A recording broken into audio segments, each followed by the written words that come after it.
Pression. Cet homme qui utilise les médias pour imposer son projet politique. Pardonnez-moi, Madame la Présidente, pardonnez mon expression, mais il se fout de notre gueule, cet homme. Oui, il se joue de notre attentisme. Au Sénat, sous serment, il déclarait qu'il n'interviendrait pas dans la nomination des dirigeants des médias. Et que fait-il à peine quelques semaines, quelques mois plus tard? Il nomme le responsable de la condamnation de Valeurs Actuelles pour injure à caractère raciste. Ah oui, le truc de... Oui, JDD. Vous savez, c'est finito maintenant, JDD. Il est pris, là. Comment il s'appelle, là? Le mec de VA. Merde, j'ai oublié. À la tête du JDD. Mais attendez, c'est pas moi. Pardonnez-moi. J'ai dit souhaité, j'ai pas dit... Le jeune, ouais. Frédéric le jeune. Je sais plus comment. Que vous mettriez en œuvre le retour des... Mais je n'ai pas le pouvoir de nommer qui que ce soit à l'intérieur des chaînes. Je peux proposer, je peux donner mon avis, je peux... Geoffroy le jeune, pardon. Dire ne pensez-vous pas que... Voilà. Et si quelqu'un n'a pas envie de le faire, il ne le fait pas. D'une civilisation, une civilisation islamique qui n'a pas une sauvagerie. Oula, le mixage du générique. Une civilisation. Mais pour l'instant, alors je comprends le truc un peu genre... c'est un chaos, c'est un brouhaha. Regardez, la politique, c'est devenu l'ère de la contre-vérité. Les gens parlent dans les médias tous en même temps, on ne s'y retrouve plus. Rhinocéros, l'émission qui va vous permettre d'y voir peut-être un peu plus clair. Mais par contre, le mixage audio, c'est pas clair. Islamique qui n'a pas... Désolé, immédiatement, c'est ce qui me choque. Bonjour, bienvenue Ça pourrait s'améliorer, oui, c'est juste une histoire de mixage. dans Rhinocéros, c'est une nouvelle émission pour Blast, ce sera tous les dimanches et vous l'avez peut-être compris avec les petits extraits avant, puis avec le générique, c'est une émission qui va parler de médias. Alors moi je suis Usul, vous m'avez peut-être déjà vu sur Mediapart, sur Blast. Ok, alors pourquoi Rhinocéros ? Pour les portraits, dans Backseat, et puis de toute façon je suis quand même sur internet depuis un bon bout de temps, mais vous connaissez pas encore ma camarade Loumi. C'est avec toi que je vais faire l'émission toute l'année, t'avais déjà une chaîne YouTube qui parlait de cinéma, de sciences sociales, de travail qui s'appelait Vidéodrome, mais là on va regarder du Hanouna, du Pascal Pro, du Léa Salamé, ça va être une autre ambiance. Bah oui, écoute... On va voir, hein. En fait, moi j'attends aussi de voir l'énergie du duo. Bon après c'est leur premier, hein, une énergie, ça vient avec le temps. Mais c'est sûr qu'avec Cotentin, il y avait quand même un truc, hein, avec Host, il y avait quand même un truc comique entre les deux. Ça commençait à Laurel et Ardizé, vous voyez ce que je veux dire? Ça commençait à trouver ses marques, sa personnalité, la manière de créer des gags, des réponses et tout. On va voir si... On va voir, bref. C'est un peu trop tôt quand même pour le dire. Eh, regardez les gens, attendez. J'ai chouré des gâteaux comme ça chez ma soeur. Vous savez ce que c'est? Moi, j'ai jamais goûté. Roscoe de Vino. C'est un genre de gâteau. C'est un gâteau italien. Parce que à l'anniversaire, il y avait des gâteaux comme ça, j'en ai chouré. C'est des espèces de gâteaux ronds. Et ils ont l'air un peu... bref, je crois qu'il y a un truc dedans. Je vais vous dire, ça ressemble à quoi? Attendez, dégustation, et après on reprend.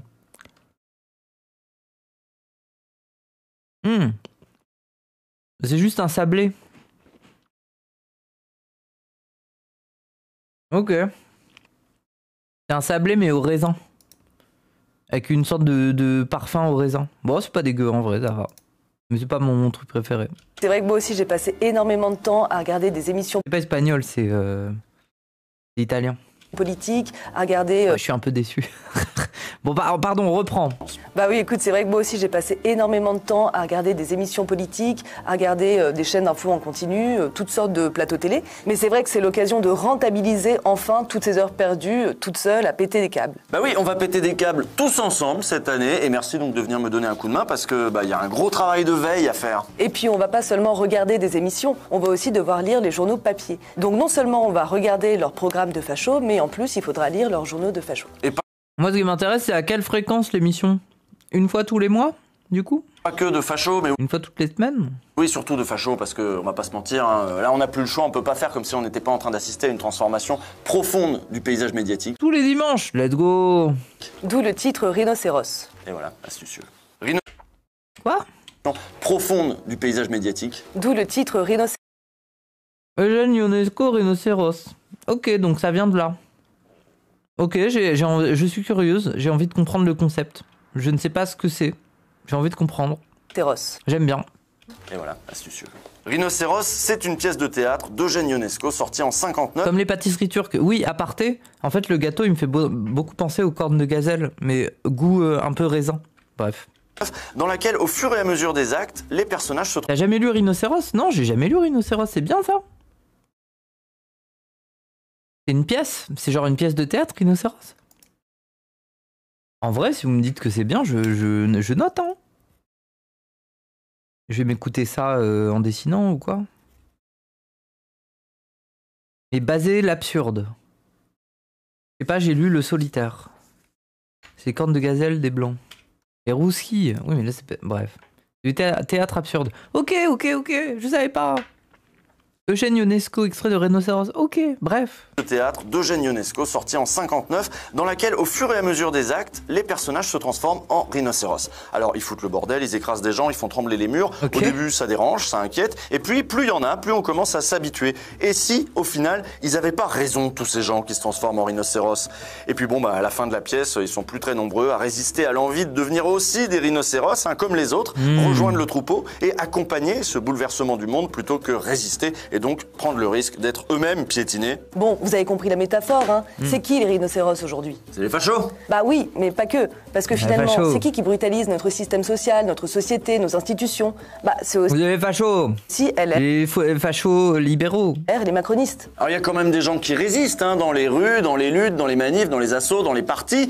Mais nous, notre terrain, c'est les médias, parce que on est vidéastes. Ce qui nous intéresse, ce sont les mots, ce sont les images. Et sur le terrain des médias, la bataille est de plus en plus violente. Oh là là, j'ai mal à la tête là. Mais c'est pas réaliste parce que tous les noms ils font la même taille. Alors qu'on devrait faire. En fait, c'est pas Agario là. Moi j'aimerais bien un graphique mais en mode Agario.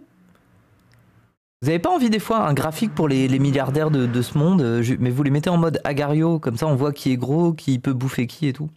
On pourrait vous citer beaucoup d'exemples, mais commençons par le plus évident, c'est l'arrivée de Geoffroy Lejeune à la tête du JDD. Geoffroy Lejeune dirigeait depuis 2016 le magazine Valeurs Actuelles. Ami d'enfance de Marion Maréchal, il a soutenu Éric Zemmour lors de la dernière élection présidentielle. Sous sa direction, Valeurs Actuelles a été condamné pour injure publique à caractère raciste. Oui, rappel, il me semble que c'était Obono. Obono, j'ai oublié son prénom. Désolé. Je voulais pas dire juste son nom de famille. J'ai oublié son prénom. Mais du coup, la députée Obono, qui avait été, je crois, je crois qu'ils avaient fait une une où il l'avait caricaturé avec un collier au cou en mode esclave. Daniel Obono, pardon. C'est ça, non, c'est ça. Hein, il a été condamné pour ça, il me semble, ouais. C'est une fanfic sur Daniel Obono en esclave. Oui, voilà, c'est encore pire. C'est même pas une caricature. Bref. Et ces condamnations, à chaque fois, elles sont accompagnées d'amendes qu'a dû payer le journal. Je crois qu'ils ont été condamnés pour plus que ça. VA. Donc l'actionnaire principal, au bout d'un moment, Iskandar Safa, il en a eu marre. D'autant plus que cette ligne 100% pro-Zemmour a pu éloigner une partie du lectorat. Bon, clairement, ces gens, ils étaient de droite, voire même de la droite dure, mais ils n'étaient pas forcément pro-Zemmour. Entre 2021 et 2022, le journal Valeurs Actuelles a perdu 8,7% de ses lecteurs payants. Et si tu ajoutes à ça les condamnations, tu peux comprendre qu'au bout d'un moment, l'actionnaire en a eu marre de payer pour Geoffroy Lejeune et il l'a viré. Et c'est là qu'arrive Bolloré, qui connaît bien Geoffroy Lejeune. Lejeune était déjà un intervenant régulier chez CNews, chez Europe 1. Bon, là, c'était l'occasion de lui offrir un poste fixe, de lui offrir même un grand titre de la presse nationale. Et tant pis pour la rentabilité. Quand il faudra payer les amendes, il les paiera. Moi, en fait, je pense que Bolloré, il est même prêt à travailler à perte. Je veux dire, c'est pas simplement un capitaliste qui va être là en mode « Oh, mes dividendes, je veux qu'elles augmentent, non !» Déjà, il a suffisamment de thunes pour perdre de la thune. Et en plus que ça, stratégiquement, par exemple, c'est ce qu'il a fait à une époque avec un média qu'il avait commencé à fonder. Je crois que c'était c'était D17, D8. Non, c'était pas D8, c'est D17, je crois, c'était ça. C'est un Trump mental. Il est beaucoup plus malin que Trump. Hein. Si vous croyez que Trump, il est pas malin. Trump, ce type-là, il est pas malin. Trump, c'est pas un malin. Il est en mode conquête. Ouais, mais c'est plus... Ouais, en fait, je crois qu'il est en train de créer l'audience. En fait, c'est un peu comme Mélenchon, c'est quoi sa phrase, là, chez Baxit? C'était de dire... mais moi, je me contente pas simplement de faire voter les gens, je construis une génération capable de prendre le pouvoir ou une génération politisée ou je sais pas quoi. C'est-à-dire qu'ils pensent en termes de génération de peuple. Bon, après, le mot peuple est souvent galvaudé. Et d'ailleurs, la critique que Paduring lui a fait, elle n'était pas mauvaise, la critique de Paduring, là. Bon, bref. Mais, bref, un peu ce truc de une génération, un peuple qu'on éduque à être capable, même quand lui mourra, hein, c'est aussi un truc, il le fait parce qu'il est vieux et qu'il sait que la mort guette. Un peuple révolutionnaire, oui, voilà, une génération révolutionnaire, oui, un peu. En fait, moi, j'ai l'impression que Bolloré, il est capable de travailler à perte parce qu'il construit une audience réactionnaire. Il la construit, en fait. C'est pas simplement, genre, prendre un média qui rapporte pas, peu importe. Le média participe à une constellation qui donne le ton médiatique dans la France et qui construit une population réactionnaire. Et cette population réactionnaire, on lui vend de l'information. On lui vend des éditorialistes qui vont passer leur temps à rajouter leur grain de sel sur leur angoisse. À savoir que c'est même plus des journalistes. Dans ce type de rédaction, CNews, c'est ça. CNews, c'est plus du journalisme. Il n'y a plus de journalistes. Un journaliste, déjà, c'est quelqu'un qui a sa carte de presse, mais sa fonction, c'est de traiter l'information. Bon, après, on peut quand même émettre une critique sur les journalistes en général.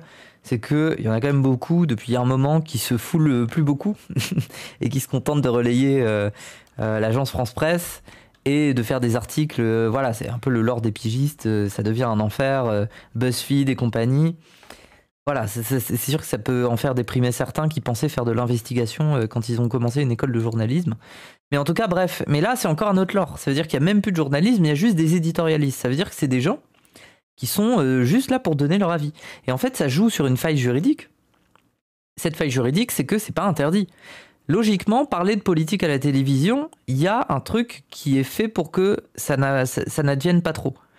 Ce truc-là, c'est la limite qui fait que, par exemple, durant une élection, où il me semble aussi que ça s'applique à la vie en général, tu ne peux pas inviter sans arrêt les mêmes personnalités politiques du même camp politique. Tu as besoin d'avoir une pluralité. Sauf dans le privé, où c'est peut-être un peu différent, c'est un peu plus flexible, il me semble. C'est pas... voilà. Mais voilà. Sauf que le trou que tu peux faire de ce point de vue-là, au niveau du droit, c'est qu'un éditorialiste, il n'est pas soumis à cette contrainte. Je veux dire, un Pascal Praud, il peut très bien parler comme un politicien, avec un programme, avec des idées, avec une vision du monde, sans que du point de vue de l'Arcom, il ne soit considéré comme un homme politique. Donc en fait, si tu n'as que des télévisions d'éditorialistes, c'est comme si tu invitais Zemmour constamment. Sauf que c'est pas Zemmour, c'est des copies du logiciel de pensée de Zemmour qui se parlent entre eux constamment et qui voilà. Et donc en fait, ça devient un truc éditorialiste. C'est plus du journalisme, c'est plus une recherche de sources, d'informations. On n'essaye pas forcément d'étayer ce qu'on dit, son propos. Non, juste, en fait, on donne juste son avis. C'est news, c'est littéralement, c'est que des streamers. Vous voyez ce que je veux dire? Ça n'est que des streamers. Moi, je m'en cache pas. Et Dany Heraz, c'est aussi la même chose. Ils sont beaucoup plus proches, on est beaucoup plus proche des éditorialistes que des journalistes. Les journalistes, c'est ceux qui cherchent leurs sources. Même si j'estime que, notamment Zawaprod et tout ça, ont une valeur ajoutée, qui est une valeur journalistique. Ils ont Cassandre qui a des filons côté LFI. Ils ont Wissam qui a des filons côté milieu antiraciste.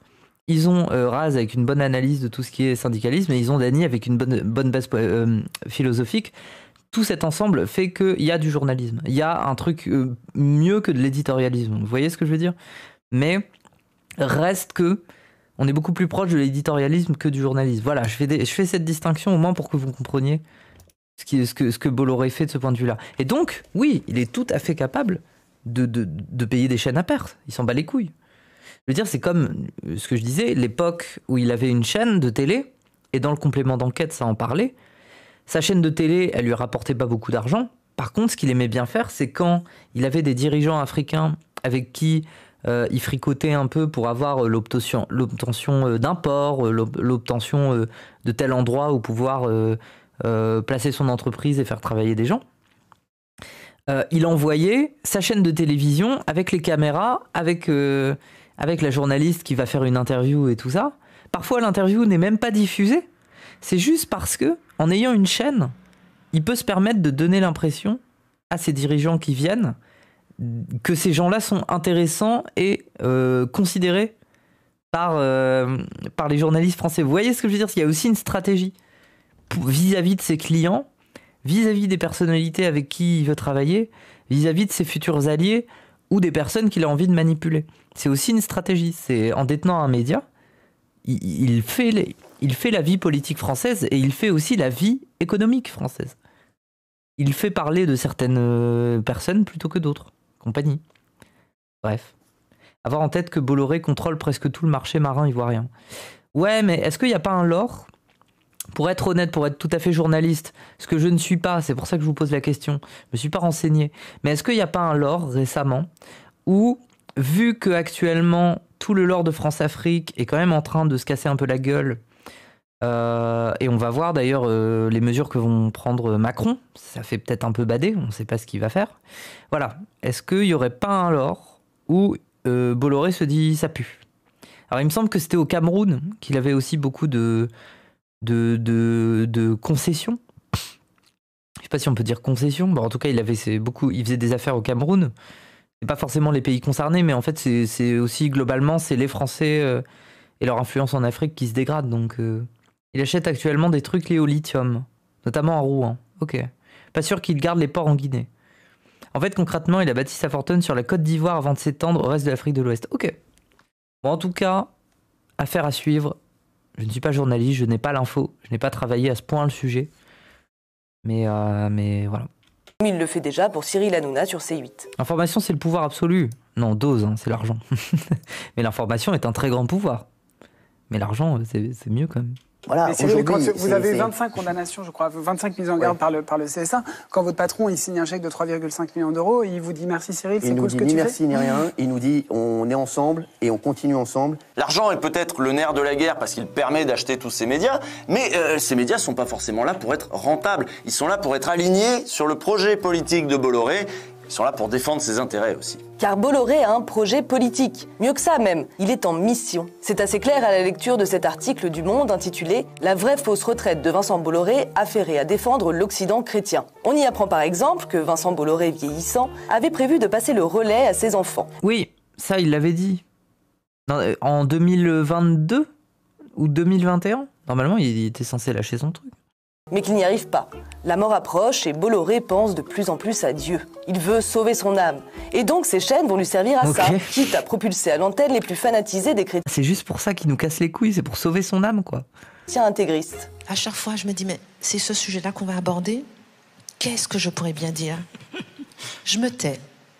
Dieu, tu prends les rênes. Ouais. Oh, cette interview, c'était quelque chose avec Christine Kelly, quand même. C'était presque le vrai coming out... très chrétien, très bref. Catho Tradi, ouais, plutôt. Ouais. C'est facile à dire, mais c'est la première fois que je l'ai expérimenté vraiment. Je me suis complètement effacée derrière Dieu et je l'ai laissé piloter. Tout piloter.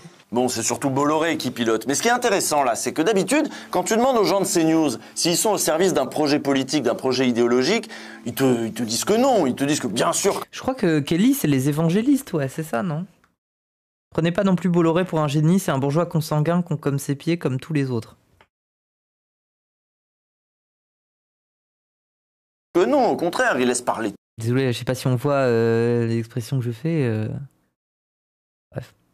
Tout le monde, ils sont au service surtout de la... Moi je veux bien ne pas le surestimer, mais des arguments, bon. C'est vraiment, c'est genre, argument. Ne prenez pas Bolloré non plus pour un génie. C'est un bourgeois consanguin, con comme ses pieds. Je le déteste. Je voudrais qu'il crève. Ah, je suis de gauche et j'ai envie de... Oh, c'est très convaincant, pardon. Du coup, j'ai envie de le surestimer. Je me dis que ses adversaires, bon, bref. Liberté. Non, mais je rigole, mais voilà. L'expression, c'est pluraliste et tout. Sauf que là, dans l'extrait que vous venez de voir, Christine Kelly, elle a été invitée à un événement de chrétien, juste après une messe. Donc, elle est chez elle, elle est à l'aise, et donc elle peut partir dans ses trucs mystiques, puisqu'elle est dans son élément. Il n'empêche que ce qui était important pour moi, c'est de tout le temps témoigner ma foi, régulièrement, même dans l'émission, ponctuellement, quand il y avait une ouverture, lancer un petit verset biblique. Parfois, j'ai des pasteurs qui m'écrivent « Madame Kelly, vous avez osé ?» Oui. Donc, Putain, elle doit être chiante dans la vie, hein. Les chaînes du groupe Bolloré défendent en effet des valeurs. Elle arrive à la boulangerie, elle dit « Donnez-moi une baguette ». Et d'un coup, elle se dit, baguette, le pain du Christ, voilà, j'y pense tous les jours. Avez-vous entendu ce verset sur le... Bref. Après tout, pourquoi pas, hein, mais elles défendent surtout des intérêts matériels très concrets, ceux de Vincent Bolloré, dont le cœur de métier n'est pas la presse. Son cœur de métier à Bolloré, ce sont ses ports, ses industries, c'est l'exploitation très concrète de travailleurs et de ressources naturelles en Afrique. Mais tout ça, vous en entendrez beaucoup moins parler dans le JDD Nouvelle Formule, sur Europe 1, dans TPMP. Je vais vous donner l'exemple rien que de Bolloré, qui a déforesté le Cameroun. L'exemple de Pouyanné, de chez Total. Donc ici... Est-ce que ça est, franchement, avec du recul, vis-à-vis de tout ce qu'a fait Louis Boyard, c'est quand même son zénith. C'est un peu le zénith de Louis. Pour l'instant, hein, on verra ce qu'il devient, le gamin. On verra. Le gamin, là. Des grands espoirs, quand même, dans ce gamin. Il est pas bête, ce gamin. Puis qu'il fasse des trucs, quoi. Que de Bolloré, qui a déforesté le Cameroun. L'exemple de Pouyanné, de chez Total. Donc ici, tu viens de parler du groupe Bolloré. Tu sais que tu es dans le groupe Bolloré ici. Ouais, bah Bolloré, il a un procès avec 150 personnes au Cameroun au sujet de... Louis Boyard, ben moi je l'aime bien pour ça. Il y a des gens, ils aiment pas, mais c'est les mêmes arguments qui font que les gens, ils aiment pas Mélenchon. Moi, j'aime bien le fait que Louis Boyard s'appelle Louis Boyard. J'aime bien ça, en fait. Et des fois, il y a peut-être un truc de classe sociale. J'aime bien les gens en grande gueule qui sont en mode ouais, cassez les couilles, je vais dire la vérité devant vous tous, vous êtes des connards. Moi j'aime bien ça. J'ai envie de ça, j'ai envie de sang. La déforestation est dans l'huile de palme. Est-ce que tu es venu faire un coup d'éclat? Ça devrait même pas être un coup d'éclat que critiquer ton patron sur ta chaîne. Ça devrait même pas être un coup d'éclat. Écoute-moi bien, moi je ne crache pas dans la main qui me nourrit. Bon, Bolloré, Hanouna, tout ça, c'est news, vous connaissez. On pourrait se dire, ils ont leurs espaces dans leur coin. Bon, voilà, il suffit de pas les regarder, j'en sais rien. Mais enfin, en fait, ce que je voudrais qu'on commence à regarder de près, c'est l'effet concret qu'a la présence de ce groupe-là sur... En fait, c'est même pas une question de on peut pas les regarder. Par exemple, regardez, pour préparer ce stream, je faisais du sport et je voulais mater des vidéos sur la modernité. Parce que là, il y a le truc de Sabine. Bon, elle va pas, je pense, creuser plus que ça du point de vue philosophique. Mais moi, c'est la question qui me taraudait. Je me disais, en fait, j'ai besoin de me situer d'où émerge le concept de modernité. Donc, je suis tombé un peu sur Hegel, période Kant, l'héritage des Lumières, et après l'école de Francfort, et le truc de postmodernisme chez nous en France, French Theory. Je suis un peu tombé là-dessus. Mais alors, j'ai mis 10 minutes à trouver une vidéo qui me plaît. Pourquoi ? Parce que j'ai tapé « Qu'est-ce que la modernité ?» critique de la modernité, des trucs comme ça. Je suis tombé sur des tas de vidéos conservatrices, des tas de vidéos de droite. Et en fait, ce truc de « Oui, les médias, c'est news, les droitards, on peut s'en passer, arrêtez de les regarder. » Mais en fait, quand tu t'y connais pas dans un sujet, quand tu veux juste informer, tu fais quoi ? Tu allumes YouTube, tu cherches une vidéo, tu regardes la première qui passe. Tu allumes la télé, tu ouvres une chaîne d'information, tu tombes sur la première qui passe. Et après, qui finit par te parler. Et qui finit par te parler parce qu'elle t'inculque aussi une vision du monde. Et c'est la même chose sur YouTube. Donc en fait, c'est bien gentil ce truc-là, mais on n'y échappe pas, c'est un pouvoir terrible. En fait, c'est gauchiste. C'est tellement gauchiste de dire « Oh là là, on peut s'en passer, on n'a qu'à pas regarder ces chaînes, on s'en fout. On va faire un autre monde, un monde à nous. » Mais en fait, ce réflexe que j'ai quand sur YouTube, je tape une vidéo et j'ai le feeling de savoir à l'avance quels sont le type de vidéos qui seront conservatrices ou pas. Parce que je vois la gueule des gens, je vois le titre et j'ai des méfiances. Et du coup, je cherche le contenu avec potentiellement quelqu'un qui a un peu des bases marxistes ou des trucs comme ça. C'est ça qui m'intéresse. Et là, ça me rassure. Mais c'est parce que j'ai travaillé un peu idéologiquement pour y arriver. C'est-à-dire que ce n'est pas le cas de l'immense majorité de la population qui s'en bat les couilles, qui veut juste se renseigner sur un truc et qui va sur une chaîne d'infos ou sur YouTube. Donc c'est un pouvoir de fou. Pourquoi l'extrême droite a gagné sur Internet ? C'est précisément pour ça. C'est parce qu'elle a pris le terrain. C'est ça qu'on appelle prendre le terrain. C'est-à-dire que demain, t'as un petit gars, il a 13-14 ans, il se demande ce qu'est la virilité, il tape comment être viril sur Internet, il tombe sur quoi ? Il tombe sur toutes les vidéos de go muscu droitard un peu bêtes. Et c'est comme ça que la muscu est identifiée de droite. C'est juste c'est ce qu'on appelle une hégémonie culturelle. Et c'est la même chose dans les médias. Donc ça a son poids. Et c'est pour ça qu'il faut... c'est pour ça que c'est important sur Twitch. Et d'ailleurs, c'est pour ça que j'ai foi de fou en Dany Raz et tout ça. Pour mener cette... je pense que de plus en plus, ils obtiennent les armes pour faire quelque chose de pas mal. Même si à l'échelle du pays, ça reste quand même petit. Mais c'est déjà bien. Pour être parti de rien, c'est quand même bien. bref. Sur tout le reste de la presse et du champ médiatique. On arrive maintenant à un moment critique. Le groupe a bien grossi et il a acquis une capacité de nuisance qu'il n'avait pas encore il y a quelques années. Et pour vous le montrer, on va vous parler de complément d'enquête. Parce que là, il vient de se passer quelque chose. Vous l'avez peut-être vu, il y a quelques semaines, France 2 a diffusé un complément d'enquête particulièrement intéressant sur le Puy du Fou. L'émission de Tristan Valex s'en prenait au projet idéologique du parc à thème de Philippe de Villiers, mais aussi à son modèle économique, qui repose sur le travail gratuit des bénévoles, alors même que la famille de Villiers a créé un petit montage très lucratif pour rentabiliser tout le travail dissimulé des gentils Puy-Follets. Et alors là, toutes les... Oh putain, je l'ai pas vu le truc sur De Villiers. Vas-y, faut que je me mate ça. Je vais me mater ça sur ma liste. Alors, documentaire sur De Villiers. Ça, c'est le plaisir. Parce que moi, je connais pas le Puy du Fou et tout ça. Je sais ce que c'est, mais je me suis jamais trop intéressé. J'ai envie de découvrir ce que c'est, moi. Tous les journaux du groupe Bolloré se sont mis à torpiller le travail des équipes. Le plaisir, bah c'est trop drôle. Moi, j'ai envie de voir des chevaliers se taper dessus dans une arène avec bref. Tu veux pas le mater en stream? En vrai, on peut se le mater en stream, si, on peut. Équipe de complément d'enquête, ou même juste à s'en prendre à Tristan Valex, quitte à l'insulter. On voyait bien, vous savez, à la fin de l'émission, on le voit dans son fauteuil en train d'interroger un fauteuil rouge. Donc on voit bien que le petit lombric, là, dans son fauteuil rouge de Roitelet, il n'était pas très à l'aise. On sent que le journaliste, c'est pas sa vocation. Qu'en fait, il aurait préféré être contrôleur fiscal. C'est pour ça qu'il prie dans sa passion. Il dit oui, mais finalement, le statut de bénévole, le statut de salarié, voilà, on sent que ses parents l'ont forcé à perpétuer cette tradition du journaliste de gauche qu'on appelait avant délateur. Pascal Praud, quant à lui, a invité le fils de... J'ai pas suivi, mais c'est un mec qui parle, quoi. De Villiers sur Europe 1 pour qu'il se défende. Et Hanouna aussi est monté au front. C'est tout un écosystème qui s'est déchaîné contre le travail des journalistes du service public. Oui, ils n'ont vérifié aucune info. Donc là, ça va être compliqué. Après, c'est ça le comble aussi. Hein. C'est ce que je vous ai dit sur la méta éditorialiste et compagnie.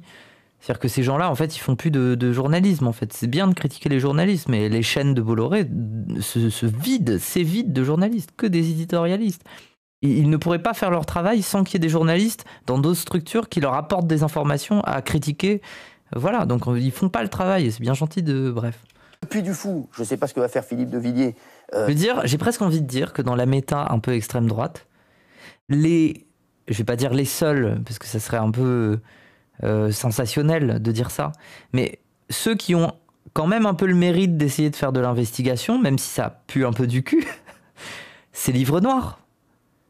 Désolé, alors je suis pas d'accord avec ce qu'ils disent ou ce qu'ils font, mais Livre Noir, au moins, on dirait qu'ils essayent de se donner un peu les moyens de faire de l'investigation à leur sauce. Même si c'est nul. Ça reste un travail plus journalistique que Valeurs Actuelles, par exemple. Bref. Voilà. Et je sais pas s'il va les attaquer ou pas, mais sur le Puy du Fou, il n'y a que des inepties. Mediapart, mais non, mais là on parle de l'extrême droite. Oui, parce que moi... Bien sûr que Mediapart, ils font un taf de fou. Pour le coup, on peut pas leur enlever ça. S'il y a bien un truc qui est hyper solide chez Mediapart, c'est quand même leur investigation. Hein. Leur pôle investigation, il est solide. Hein. Moi, j'ai enquêté sur le Puy du Fou derrière. C'est pas du tout ce que dit Tristan Valex, qui a répondu d'ailleurs là-dessus, qui explique qu'il y a des preuves de tout ce qu'ils avancent. Et le complément d'enquête n'a jamais été condamné en justice. Bah écoutez, on va voir ce que va faire Philippe de Villiers, mais je pense que là, il faut qu'il fasse attention parce que sur le Puy du Fou, je pense qu'ils ont commis de graves erreurs. Alors on peut se dire, oui, c'est normal, d'un strict point de vue idéologique, défendre le Puy du Fou, c'est défendre l'idée d'une France... Ah putain, du coup je suis triste, j'ai pas suivi, je comprends pas bien de quoi ça parle. Éternelle et catholique. Voilà, donc ces gens-là, ils sont d'accord là-dessus. Et puis en plus, il y a beaucoup de liens entre ces gens-là, des liens personnels, des liens politiques, des liens professionnels. Par exemple, Philippe de Villiers a activement soutenu Zemmour pendant sa campagne, et Zemmour a lui-même été employé par Vincent Bolloré. Ah oui, il a pété un plomb là récemment sur le pape là. Mais c'est pas tout, parce que pour comprendre le niveau de violence... Elle a dit, c'était quoi qu'il disait? Je ne veux pas mourir. Moi, je ne veux pas mourir. Ok, il y a des gens qui meurent en mer, mais moi, je ne veux pas mourir, moi. Qui a atteint cette campagne contre l'émission d'enquête de France 2, eh bien, il faut remonter en 2017. En 2017, sort un complément d'enquête sur les activités de Bolloré en Afrique, notamment au Cameroun. Oui. Une émission qui raconte un grand nombre de manipulations. Incroyable émission, hein. Toujours très très intéressante. Hein. De corruption et qui montre l'exploitation de travailleurs, dont des enfants, dans des conditions inhumaines. À 2 heures de piste de Douala, ils vont nous présenter des ouvriers payés à la tâche. Et encore, hein, il y avait une caméra, hein, donc je pense qu'à l'image, t'as pas eu les cas les plus chauds, quoi. À peine plus d'1 € par jour. Moi, c'est Guillaume. J'ai 34 ans. Capoel. Il a 14 ans. Bonjour. C'est le plus jeune. C'est ton matériel ou on te l'a donné? Toutes tes protections là, c'est... Non, c'est moi qui ai acheté. Les dirigeants de la plantation ont refusé nos demandes d'interview. Moi, je crois que dans ce lore-là, le truc qui m'avait le plus choqué, c'était l'affaire Nestlé avec les gamins kidnappés. Je crois qu'ils étaient kidnappés sur les pays alentours et ils étaient ramenés en Côte d'Ivoire. Et ils travaillaient pour littéralement pas de salaire. Ils étaient juste kidnappés pour les faire travailler et dans du cacao, dans des trucs de cacao. Et en gros, ça veut dire qu'il y a toute une époque, quand j'étais enfant, quand je mangeais des Nesquik et des Chocapic, en fait, c'était des enfants kidnappés qui... Ah, quel monde, hein.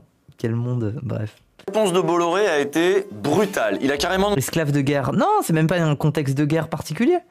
C'est juste, il se faisait... des enfants qu'on chopait, genre... par exemple, l'enfant, il s'éloigne un peu de sa famille, hop, il se fait choper.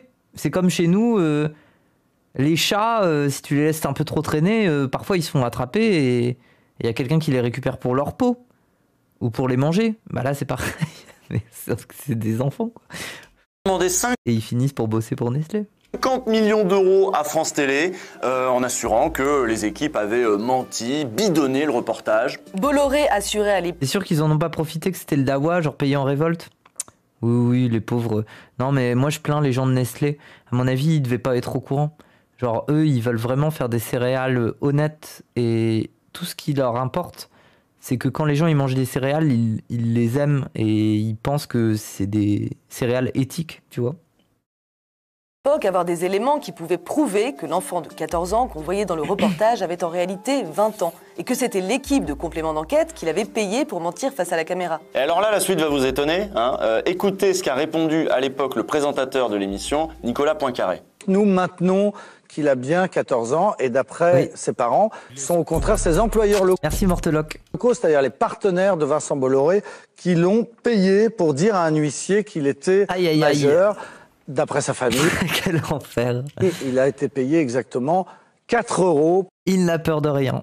Pour prétendre devant huissier, donc nous avoir menti. Voilà, on va pas en faire un feuilleton, on va pas en faire toute une histoire, mais on a été publiquement accusé d'avoir menti et bidonné. Il fallait bien qu'on réponde. Mais Bolloré et ses sbires, eux, vont en faire un feuilleton, évidemment. Donc vous comprenez mieux maintenant pourquoi Complément d'enquête, une des rares émissions d'enquête qui reste à la télévision française, est dans le viseur de tous les médias bollorisés. D'autant plus que cette émission est en train de préparer une enquête sur Cyril Hanouna, dont on reparlera certainement ici. Donc la guerre est déclarée. Eh oui. Ok. Et puis Cyril Hanouna, lui, il a annoncé qu'il allait préparer une enquête sur Complément d'enquête, donc on va pas...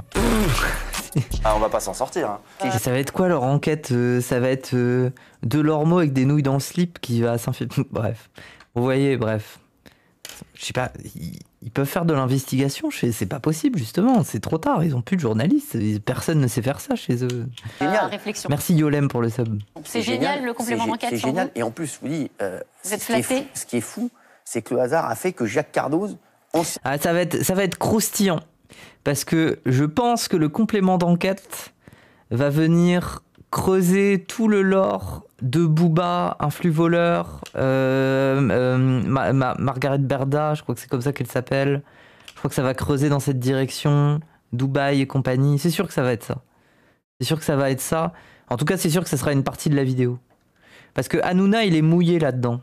Mais pour l'instant, dans tout ce que Booba a pu révéler ou que des gens autour de Booba ont pu lui donner comme info, Hanouna n'a pas non plus été atteint. D'autres personnes ont été atteintes. Il y a eu Gilles Verger, je crois, qui avait été atteint par ce truc. Mais Hanouna est resté un peu clean. Je pense que le complément d'enquête va aller plus loin. Magali Berda, c'est ça. Un présentateur de complément d'enquête. Oui, elle risque la zonze, bien sûr. Nos contacts pour être chroniqueur dans TPMP. Donc c'est vrai que non, c'est lui qui m'a contacté. Donc c'est vrai que complément d'enquête en ce moment, c'est un petit peu ma famille. Hein. Pourquoi on vous parle de ça, de cette guéguerre? Parce que c'est pas qu'une guéguerre et que ces assauts répétés contre le service public depuis les médias du milliardaire breton, ils finissent par avoir un effet très concret. Pensez par exemple aux critiques permanentes contre Charline Vanhoenacker et France Inter, accusées à longueur d'année de faire la propagande gauchiste sur le service public. Bonjour à tous et bienvenue ce matin à l'heure des pros. Charlie. Ça, c'est vraiment des guéguerres de journalistes, quoi. Qu'est-ce qu'on s'en branle? Je veux dire, l'émission de France Inter, il y a des gens qui l'écoutent, mais c'est pas non plus, c'est pas c'est pas une officine qui fait que toute la gauche écoute, quoi. C'est vraiment des guéguerres de journalistes, quoi. Charline Vanhoenacker, comme plusieurs de ses collègues de France Inter, n'a d'humoriste que le nom. Sous le prétexte de l'esprit ou de la dérision, elle et tant d'autres sont les petits soldats. Pascal Prout. Attendez, je peux pas trouver. Non, attendez. J'ai envie de faire un truc nul.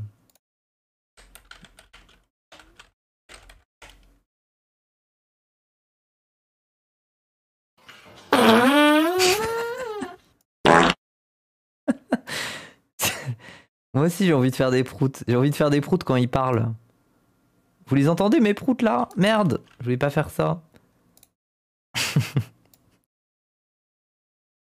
Ah, tout de suite on écoute Pascal Pro. Hein.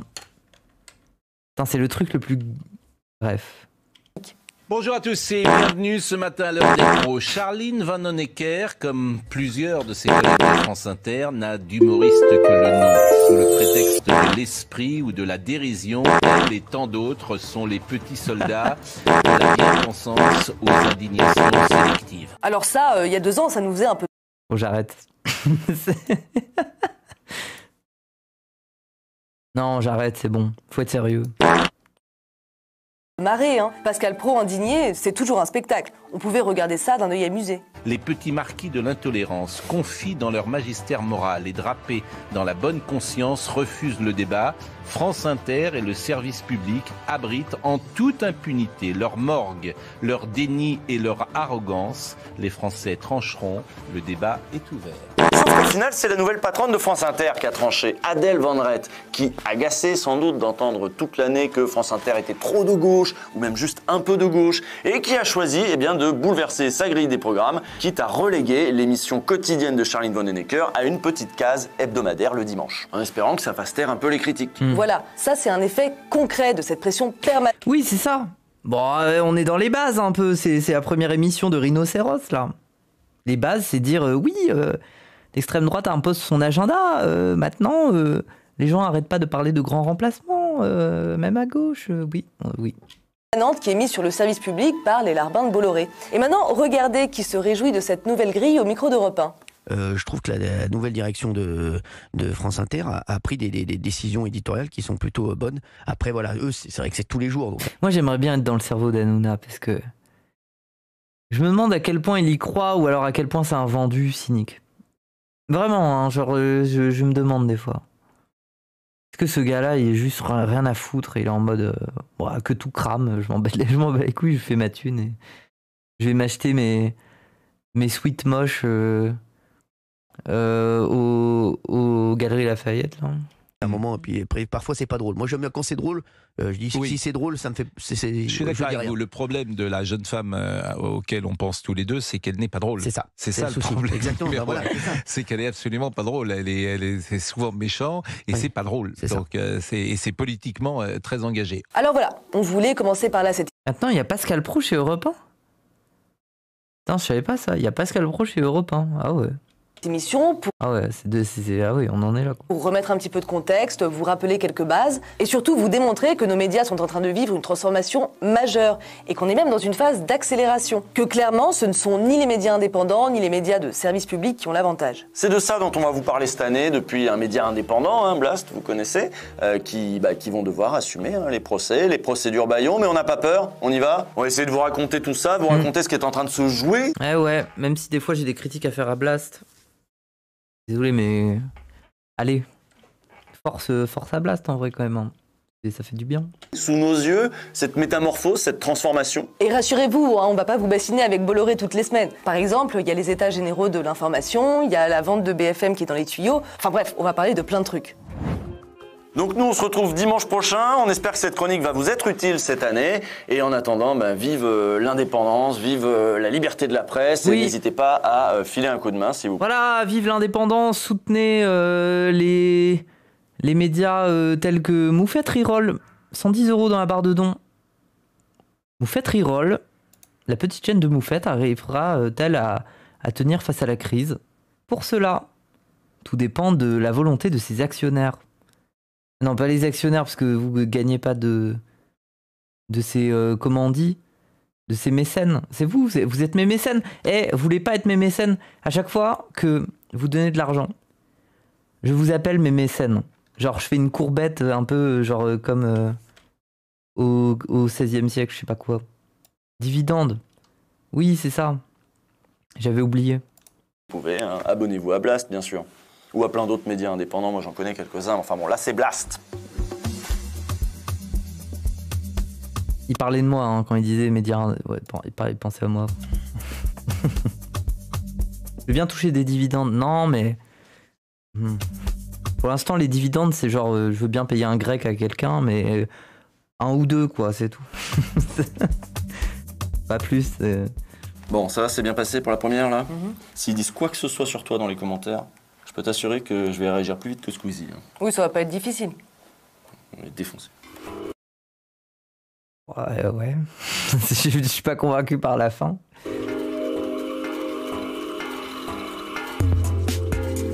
Non, mais moi aussi, j'ai un message à faire passer. Et vraiment, les gens dans mon chat qui... Vraiment, ça dégage. On n'en veut pas. Vraiment, vous nous foutez la honte. Est-ce que c'est... Ouais. Moi, j'ai oublié ce qu'il a dit, donc... Bref. Mais soutenez le Moufette Reroll, bien sûr. Vous pouvez faire un don sur PayPal, je rappelle, en dessous. Il est marqué « Faire des dons ». Et le Moufette Reroll, je rappelle... putain, c'est... Ah, je vais devoir le rappeler à chaque fois. Ça m'a angoissé. Changement de DA de la chaîne. M'acheter une meilleure caméra. Et vraiment changer la grille des programmes en quelque sorte. Faire plein de trucs différents. Vous verrez. Plein de bonnes idées. Ou alors j'arrête de stream. Mais c'est pas du chantage. C'est juste que j'en ai ras le cul de faire... bref.